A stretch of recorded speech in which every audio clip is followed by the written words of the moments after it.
Hello everyone, welcome to achievers academy 2017। मैं विशाल वर्मा। आज का टॉपिक है आपका 10th क्लास का pair of linear equation in two variable. तो सबसे पहली बात करते हैं, pair of linear equation two variable होता क्या, इस वर्ड का मतलब हमें पता होना चाहिए। तो हमने पहले भी पढ़ा है कि लीनियर वर्ड, जो लीनियर वर्ड है ये, इसका मतलब क्या होता है, यहाँ पे क्या होना चाहिए, डिग्री जो होनी चाहिए हमारी वो 1 होनी चाहिए। ठीक है, डिग्री क्या होनी चाहिए, 1। अब इक्वेशन का मतलब क्या होगा, इक्वेशन का मतलब होता है इक्वल टू का साइन होना चाहिए। जहां पे इक्वल टू का साइन होगा वो क्या होगी, इक्वेशन होगी। इसका मतलब लेफ्ट हैंड साइड और क्या होना चाहिए, राइट हैंड साइड होनी चाहिए। क्या होना चाहिए, लेफ्ट हैंड और राइट हैंड होना चाहिए। और इसके बाद टू वेरिएबल्स। अब वेरिएबल्स हमने पढ़े हैं ना, क्या क्या होते हैं variables, x, y, z, w, t, ये सारे क्या हमारे क्या होते हैं, वेरिएबल्स होते हैं, etc। इससे आगे बहुत सारे वेरिएबल, कोई भी वेरिएबल ले सकते हो लेकिन abc नहीं लेते हैं हम। ठीक है, तो ये वेरिएबल्स होने चाहिए। तो अब हमें क्या मिला यहाँ पे, डिग्री 1, लेफ्ट हैंड और राइट हैंड दो साइड होनी चाहिए, और क्या होना चाहिए, वेरिएबल्स होने चाहिए। तो यहां पे मैं जर्नली इक्वेशन बनाऊं तो ax plus by equal to 0। तो ये क्या है, हमने 9th क्लास में पढ़ा है ना। 9th क्लास में क्या पढ़ा था, ये क्या है, लीनियर। क्यों लीनियर, इट मींस इसकी डिग्री तो 1 है, लीनियर हो गया। लीनियर इक्वेशन भी है ये, क्या है, इक्वेशन। अभी बोला मैंने इक्वल टू साइन होना चाहिए, लेफ्ट हैंड साइड और राइट हैंड साइड दोनों है। और यहां पे वेरिएबल कितने, एक x एक y है, टू वेरिएबल्स भी है, क्या है, टू वेरिएबल्स भी है। ठीक है, तो ये क्या हो गया, linear equation in two variable हो गया। अब ये a जो है, b जो है और ये c, इनको थोड़ी छोड़ना है। तो ये क्या है, ये क्या है हमारा, कोफिशिएंट है, कोफिशिएंट ऑफ x। ये क्या है, कोफिशिएंट ऑफ x। x के साथ जो भी मल्टीप्लाई में है वो क्या है, कोफिशिएंट ऑफ x है। और सेम ये क्या है, कोफिशिएंट ऑफ y। क्या है, कोफिशिएंट ऑफ y। एंड ये c क्या है, ये कांस्टेंट है। क्या है, कांस्टेंट है। तो ये हमारा क्या है, linear equation in two variable a and b। a है हमारा x का कोफिशिएंट, b है हमारा y का कोफिशिएंट, और c क्या है हमारा, कांस्टेंट था। ठीक है, तो अब यहां पे हमें, ये तो हमने 9th क्लास में पढ़ लिया ना। तो इसके बाद यहां पे हमें पढ़ना क्या है, यहां पे जो पढ़ना है, इनके सॉल्यूशंस पढ़ने। सॉल्यूशंस कैसे कैसे निकालते हैं। ठीक है, तो सॉल्यूशंस की बात करो तो मैं यहां पे दो टाइप से हम सॉल्यूशन निकालते हैं, देखते हैं कैसे कैसे निकालते हैं। दो मेथड है।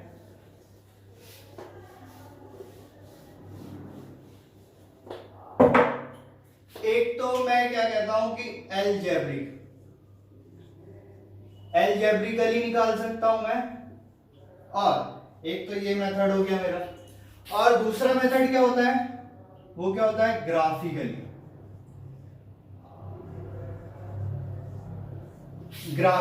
ठीक है, दो मेथड है हमारे, एल्जेब्रिकली अब ग्राफिकली।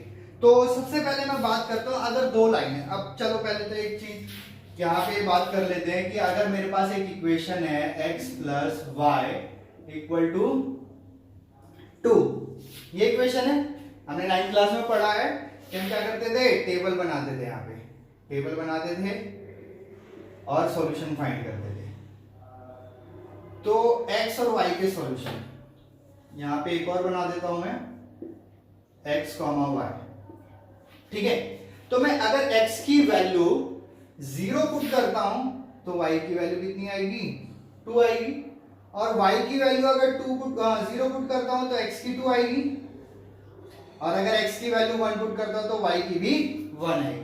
तो यहां पे पॉइंट्स क्या क्या होंगे, 0, 2, 2, 0 एंड 1, 1, यही पॉइंट होगा। ठीक है, तो अब ग्राफ भी देखते हैं, ग्राफ कैसा होगा इसका। ग्राफ ये हमारा x एक्सिस एक्स डैश ले लेते हैं इसे क्योंकि नेगेटिव है, ये वाई एक्सिस और इसको वाई डैश ले लेते हैं। ठीक है, तो यहाँ पे हमारा फर्स्ट पॉइंट है 0,2, तो 0,2 यहाँ पे पॉइंट होगा और हमारा ये होगा 2,0 यहाँ पॉइंट होगा और ये हो गया हमारा 1,1। ठीक है, ये हमारा है 0,2, ये 1,1 और यहाँ पे 2,0। ये तीनों पॉइंट एक स्ट्रेट लाइन में आने चाहिए। क्या आने चाहिए? स्ट्रेट लाइन में। यही पढ़ा था ना, linear equation in two variable पढ़ा था। तो एक स्ट्रेट लाइन का ग्राफ होता है, ग्राफिकली अगर हम इसे सॉल्व करते हैं तो क्या होता है, ये स्ट्रेट लाइन का आता है। तो अब मैंने बोला कि ग्राफिकली और अलजेब्रिकली फाइंड करना, और यहाँ पे बात कर रहे हैं पेयर की, ये पेयर की। तो पेयर मतलब 2 होनी चाहिए इक्वेशन। तो ये तो नॉर्मली आपने पढ़ा है ना 9th क्लास में। अब देखते हैं सॉल्यूशन इसके फाइंड कैसे करें। तो हमें क्या करना पड़ेगा, फर्स्ट इक्वेशन लेता हूं मैं, a1x plus b1y plus c1 equal to 0। ये हमारी first equation. And a2x plus b2y plus c2 equal to 0, ये सेकेंड इक्वेशन। अगर मैं बोलूं इसको मैंने रिप्रेजेंट कैसे किया, L1 से, ये हो गया L1, इसको मैं रिप्रेजेंट करता हूं L1 से और इसको रिप्रेजेंट करता हूं मैं L2 से। ठीक है, 2 रिप्रेजेंट करी मैंने लाइन। अब क्या क्या केस हो सकते हैं, ये भी एक स्ट्रेट लाइन, ये भी एक स्ट्रेट लाइन, क्या क्या केस हो सकते हैं यहाँ पे 2 लाइन के। चलो भाई, एक बच्चा बोलता है कि अगर मैं 2 लाइन ड्रॉ करूं तो एक लाइन ऐसे जाएगी और एक लाइन ऐसे जाएगी। ये 2 लाइन जा रही हैं, ये दोनों ऐसे जा रही है। दूसरा कहता है नहीं, ऐसे तो जाएगी और एक ऐसे भी जा सकती है।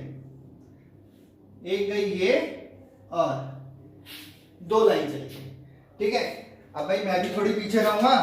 मैंने भी बोला एक लाइन ऐसे जा रही है और दूसरी लाइन क्या इसके ऊपर से जा रही है, मैंने ये बोल दिया। ठीक है, तो 3 केसेस हो सकते हैं, इसके अलावा तो कोई केस नहीं होगा ना। तो यहां पे क्या मिला मेरे को, जब 2 लाइन आपस में एक पॉइंट पे कट रही है, इसे क्या कहते हैं, intersect at a point, intersect at a point. इसको मैंने बोला इंटरसेक्ट एट अ पॉइंट। इसको क्या बोलूंगा, इसको बोलूंगा पैरेलल। ये कहीं कट नहीं रही ना, पैरेलल लाइन से। क्या है, पैरेलल लाइन। जहां भी डिस्टेंस निकालूंगा सब जगह डिस्टेंस क्या होगा, सेम होगा। और इसको क्या बोलूं, इसको मैंने बोला कोइंसिडेंट लाइन। ये क्या होती हैं, एक दूसरे के ऊपर डिपेंडेंट होती हैं। भाई जैसे जैसे तू जाएगी रेड वाली लाइन, वैसे वैसे मैं भी आऊंगा। ब्लैक वाली लाइन जो कहती है मैं, वैसे वैसे मैं भी आऊंगा, तेरे को फॉलो करूंगा। ठीक है, तो यहाँ पे क्या हो रहा है, एक दूसरे पे डिपेंडेंट है। तो इन सब केसेस को, इसको क्या कहते हैं, एक तो हमें पता चला कि ये दोनों लाइन इंटरसेक्ट कर रही है। दूसरा, इसका मैंने ये फर्स्ट पॉइंट बोला। सेकंड में बोलता हूं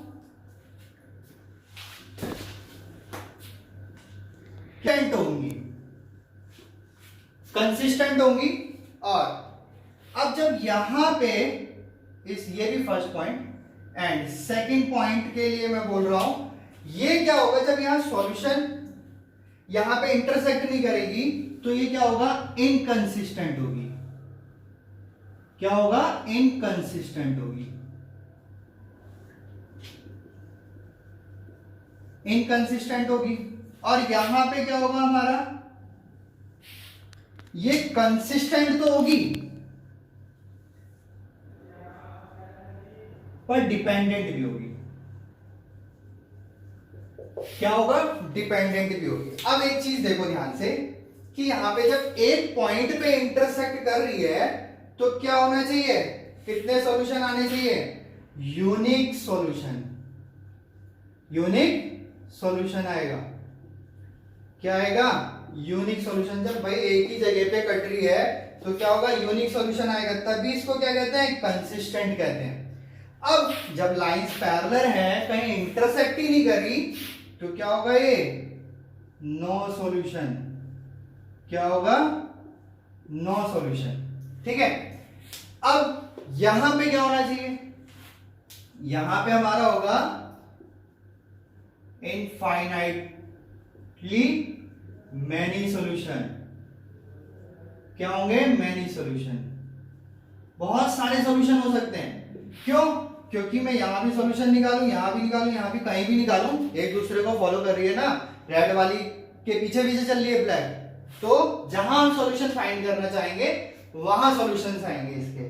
ठीक है, तो इस टेबल को आप कहीं पे भी, एक अलमीरा पे, वॉल पे, कहीं पे भी एक बार इसे नोट करके चिपका दो, माइंड में बैठा लो, यही सॉल्यूशन आपको याद करना है। चलो, अब ये जो मैंने जितनी भी बात करी, ये किसकी थी, ग्राफिकली की थी। अब एक ग्राफिकली एक बच्चा बोलता है, अब आपने तो बता दिया कि एक सॉल्यूशन, नो सॉल्यूशन और इनफाइनाइट सॉल्यूशन, कहता है कि आप इसको ग्राफिकली ना करके अलजेब्रिकली भी बता सकते हो कि एक सॉल्यूशन हो, दो सॉल्यूशन हो, मतलब सॉरी एक सॉल्यूशन हो, इनफाइनाइट सॉल्यूशन हो या नो सॉल्यूशन हो। हाँ भाई बता सकते हैं, कैसे वो भी देख लेते हैं एक बार, वो कैसे बता सकते हैं। तो दो इक्वेशन मैंने बोली, दो लाइन बोली मैंने, दो लाइन की इक्वेशन। अब बात कर रहा हूं मैं अलजेब्रिकली। तो यहां पे मैंने a1x plus b1y plus c1 equal to 0 लिया था फर्स्ट इक्वेशन को, एंड सेकेंड को लिया था a2x plus b2y plus c2 equal to 0। तो यहां पे जब अलजेब्रिकली बात करता हूं मैं सॉल्यूशन की, तो फर्स्ट केस हमारा बनता है a1 upon a2 not equal to b1 upon b2। तो यहां क्या होगा, यूनिक सॉल्यूशन होगा। क्या होगा, यूनिक सॉल्यूशन का मतलब एग्जैक्टली वन सॉल्यूशन, बस एक ही सॉल्यूशन आएगा और लाइन क्या करेंगी, इंटरसेक्ट करेंगी। सेकंड केस देखते हैं। सेकंड केस में a1 upon a2 equal to b1 upon b2, और ये लास्ट वाला क्या होगा, not equal to c1 upon c2 होगा। क्या होगा, not equal to c1 upon c2। तो इससे क्या हुआ, ये हो गया नो सॉल्यूशन का केस। क्या हो गया, नो सॉल्यूशन का केस। और जो मैंने बोला था पैरेलल लाइन जब कहीं इंटरसेक्ट ही नहीं करेगी तो कोई सॉल्यूशन ही नहीं आएगा। ठीक है, थर्ड केस की बात करते हैं। थर्ड केस क्या होगा, a1 upon a2 equal to b1 upon b2 equal to c1 upon c2। अगर ये तीनों इक्वल आ जाए तो उस केस में क्या होगा, उस केस में फिर वही केस आ गया इनफाइनाइटली वाला, many solution, infinitely many solution. यहां पे क्या होंगे, बहुत सारे सॉल्यूशन होंगे। तो अलजेब्रिकली भी मैंने फाइंड कर लिया ना कि a1 upon a2 b1 upon b2 अगर नहीं है इक्वल तो नो यूनिक सॉल्यूशन। यहाँ पे थर्ड वाले की जरूरत ही नहीं है, जब स्टार्टिंग वाला ही इक्वल नहीं आया तो थर्ड की कोई रिक्वायरमेंट नहीं है। तो यहाँ पे हम क्या करेंगे, लास्ट वाला भी चेक करेंगे, यहाँ पे भी चेक करेंगे। ये नो सॉल्यूशन, ये इनफाइनाइट सॉल्यूशन। चलो भाई, आप इसके बाद एक क्वेश्चन लेते हैं सिंपल सा।